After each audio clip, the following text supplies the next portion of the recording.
नगर परिषद कांटी के नूतन साहित्यकार परिषद की ओर से गोस्वामी तुलसीदास की जयंती मनाई गई। जयंती समारोह में परिषद के अध्यक्ष चंद्रभूषण सिंह चंद्र ने कहा कि गोस्वामी तुलसीदास हिंदी साहित्य के महान कवि थे, जिन्हें आदि काव्य रामायण की रचयिता महर्षि वाल्मीकि का अवतार माना जाता है और जिन्होंने भगवान शिव और माता पार्वती के मार्गदर्शन से अपने जीवन में राम भक्ति की धारा को ऐसे प्रभावित किया कि वह धारा आज भी प्रभावित हो रही है।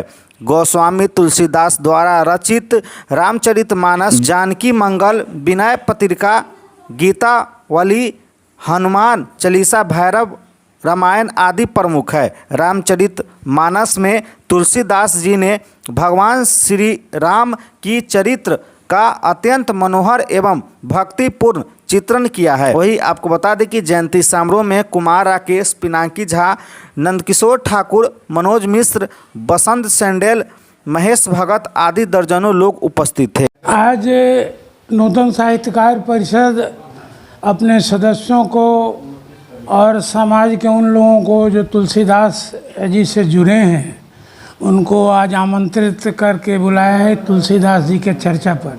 क्योंकि तुलसीदास, संत गोस्वामी तुलसीदास की जयंती है और उसी पर चर्चा के लिए हम आप लोगों को भी आमंत्रित किए हैं और लोगों को भी आमंत्रित किए हैं। तो संत तुलसीदास लोकनायक थे।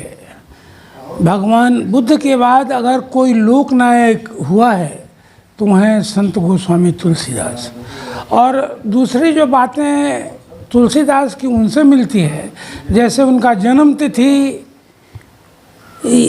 निर्वाण तिथि और ज्ञान प्राप्ति तिथि एक है, तो तुलसीदास जी का जन्म सावन शुक्ला सप्तमी को हुआ था, मृत्यु भी सावन शुक्ला सप्तमी को हुआ और सावन महीने में ही वो ससुराल गए थे पत्नी से मिलने, जिससे अथाह प्रेम करते थे और ज्ञान की प्राप्ति या वो भगवान की ओर लौटे।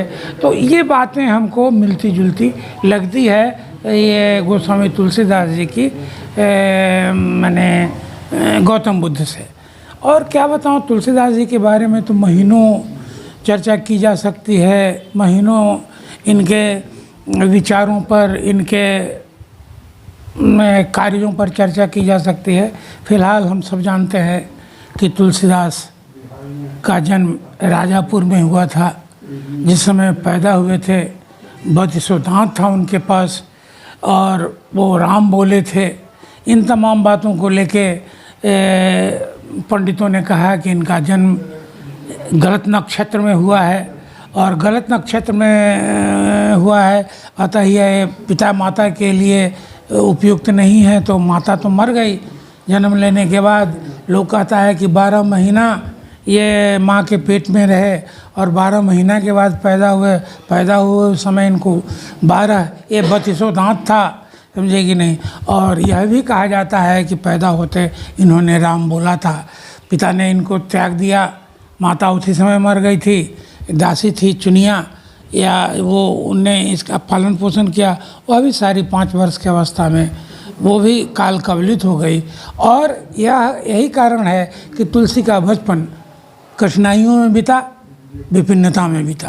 रामचरितमानस जब 100 विश्व के 100 पुस्तकों की सूची बनी, उसमें 46वां स्थान रामचरितमानस का है और रामचरितमानस इनकी सर्वश्रेष्ठ रचना है। इसके विषय वस्तु के बारे में, इसका विषय वस्तु रामायण से लिया गया है। इन्हें कलिकाल का वाल्मीकि लोग कहते हैं तुलसीदास जी को, समझे कि नहीं। कहानियाँ बहुत हैं। जब इनकी शादी हुई, ये कुछ समय में ही जब ज्ञान प्राप्त कर लिए, ज्ञान प्राप्ति के बाद इनकी जब शादी हुई रत्नावली से, और रत्नावली से शादी के बाद जब ये ज्ञान प्राप्त किए तो इनका स्नेह इतना हो गया अपनी पत्नी से कि एक दिन इनकी पत्नी चली गई मैके जब चली गई तो ये उसके पीछे पीछे चले गए, समझे कि नहीं। तो पत्नी ने धिक्कारा था, पत्नी ने इनको धिक्कारा और कहा कि मुझसे जितना, ये निराला ने इनको जिन शब्दों में कहा कि धिक्धाय तुम यो अनाहूत धो दिया सृष्ट कुल धर्मदूत, राम के नहीं काम के सुत कहलाए, तुम बिके जहाँ हो बिना दाम, वह और नहीं कुछ हार चाम, कैसी शिक्षा कैसे विचार पर आए।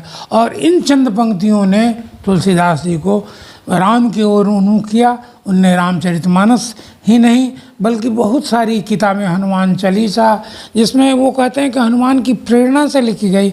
हनुमान उनसे मिलते थे, हनुमान ने उनको राम का दर्शन कराया। हनुमान चालीसा है, विनय पत्रिका है, रामचरितमानस है, समझे कि नहीं, रामलला नहछू और सब तो छोटी छोटी अनेक किताबें हैं, दोहावली है, कवितावली है, अनेक किताबें हैं जिनकी रचना तुलसीदास ने की और विश्व को उच्चतम माने उच्च साहित्य से परिचित कराया। और दबाएं बेल आइकन हमारे वीडियो सबसे पहले देखने के लिए।